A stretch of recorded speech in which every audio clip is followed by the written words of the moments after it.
So that's Ohio. Getting into Auburn just briefly. Obviously got a ton of respect for that program as well as that conference. Obviously I got some familiarity, been a head coach in that conference for 3 years. I've known Brian Harsin, for a long time, more from a distance, respecting his career, what he did at Auburn as well as other places. You talk about Auburn, still early in the season. I think it makes sense still to talk about returning starters from last year. They had 7 on offense, 7 on defense, and returned all of their specialists, all 4 specialists. So I have an experienced team coming back. Their offensive coordinator, Eric Kiesel, I've known for a long time. Brian is back, kind of in a position where most of his relationships and history with his coaching staff, for the most part now, his most trusted assistants are all guys that he's got history with. And Eric Kiesel running the offense for him. Guys that we've been impressed with is obviously Tank Bigsby, but you could even mention their backs in general. Their wide receiver, number 6, Javarius Johnson, guy that can really run a 10-300 meter guy. And then obviously the change of pace quarterback, Robbie Ashford, who we recruited out of high school, who obviously is an explosive athlete. Defensively, Jeff Schmedding, again, back to a guy that was Coach Harsin's defensive coordinator when they were at Boise, so spent a lot of time going back and studying their tape and what they did defensively at Boise, as well as what they've done in the first 2 games. And then guys we've been impressed with, their defensive tackle, number 25, Colby Wooden, their DN, number 29, Derek Hall, their will linebacker, number 13, Cam Riley, and then their Sam/strong safety, Donovan Kaufman, number 1. Guys that stand out. Their front, obviously, defensively, is I think the thing that really stands out to us. And then on special teams, Rock Bellantoni, his first year taking over as a special teams coordinator, so most of our stuff is based on what they've done this year. Our studies on their special teams. Their kick returner, number 27, who's also the backup tailback, is from Philadelphia, Mississippi, just to be clear, not Philadelphia, Pennsylvania. Their punt returner, number 6, Javarius Johnson, who we've already talked about. And then their punter, number 91, Oscar Chapman, is an Australian punter who does a nice job for them. So it's going to be a challenge. Obviously, this is their orange out. We've kind of listened to all their press conferences and watched all those types of things. Talked to a lot of people that have played there and been a part of that environment. I've been there before as well. And played there before. So getting our players prepared for what that's going to look like and what that's going to be. So open up the questions. How are you, James? Hey, Donnie.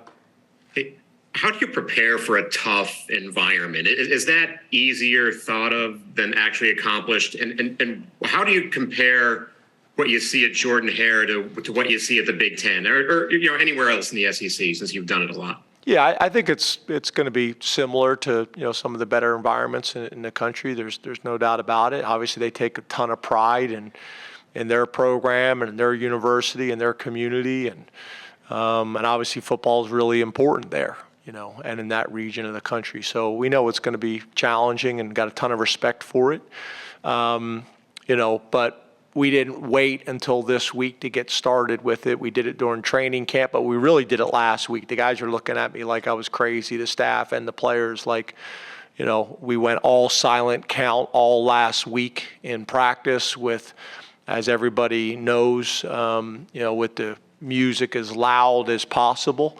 And everybody's like, well, we're at home this week. Well, obviously, we were starting our preparation a week ahead for that without telling anybody that's what we were doing. But we'll show them some pictures of what the locker room will look like, what the stadium will look like. We'll show some videos. Obviously the War Eagle before the game. The band, the scoreboard side of the end zone has been problematic. You watch, obviously, San Jose State last week. They were able to get down into the low red zone, and I think had 3 penalties in a row that knocked them out of there. So it's going to be challenging. and we're going to try to prepare for it the best we possibly can. But at the end of the day, we still have to go out and execute it. So, and that's not just with, our starters. That's with whoever could possibly be in the game. Rich Scarcella, Reading Eagle, then Mark Wogenrich. Hey, Rich. Hi, James. How are you today? Good. How are you? I'm good. Thanks.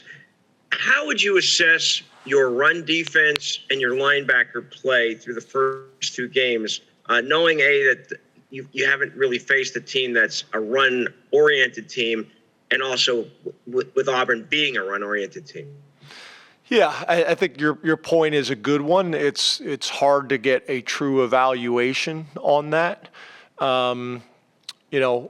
Obviously, when you just talk about, disruption plays like tackles for loss and sacks and things like that, I think going into the year, we knew that linebacker, we had questions there in terms of just returning experience. But again, we've been able to get those guys a ton of reps. They're getting better every single day. Again, I still am a huge believer that it starts up front, with our defensive line and setting the tone, especially when you still have some inexperience behind them. It helps and takes some of the pressure off of those guys. But this is going to be a challenge. There's no doubt about it. You make a mistake against this crew, and it has a chance to cost you. They got some guys that you watch on tape, and obviously guys that can make big plays. So we're going to have to be sound. We're going to have to make sure that fundamentally, we are prepared and executing the way we're going to need to execute. But we're going to be challenged. We're going to be challenged by their run game. We're going to be challenged by their athleticism. We're going to be challenged by the environment. And that's why, we got to make sure we have a great practice today, and Wednesday, Tuesdays, and Wednesdays are really important from that standpoint, especially when you're talking about the run game. And put our guys in the best position to be successful come Saturday afternoon. And then on top of that, obviously, you just also have to understand, the play action opportunities that come off of that run game as well. So you got to be prepared for both. Mark Wogenrich, All Penn State, then John McGonigal. Hey, Mark. Hey, James, how are you? Good. You mentioned about kind of pre-prepping last week with the noise and stuff like that. What did you do then preseason or during the off season to get ready for going to Auburn, having never been there before from a travel, heat, facilities perspective, that sort of thing? Yeah, kind of the same thing. Obviously noise. We sometimes maybe in the past we may transition inside or modify some practice, but we were fortunate to be outside for as many of those practices as possible. We messed around with Haluba, closing the doors and turning the heat on in there, and trying to get prepared for that as well. And then travel. We really were working on flying into there.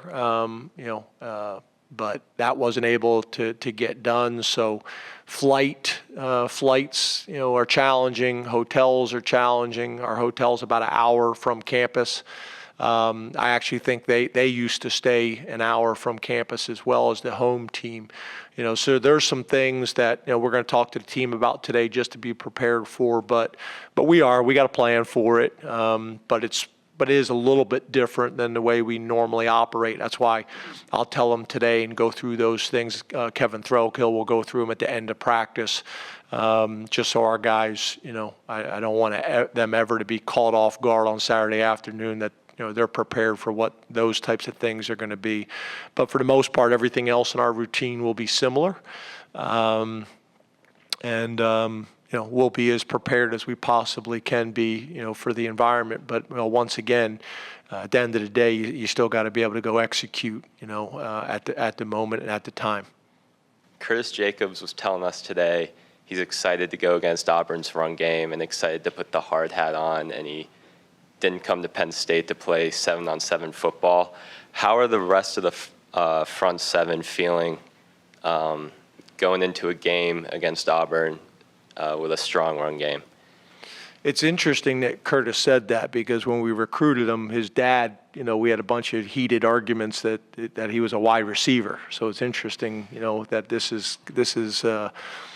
is kind of moved to this point, and I love that Curtis is approaching it that way, because I think he does have the right mentality that we need at LBU, but also has the athleticism to make the plays in the passing game based on his background.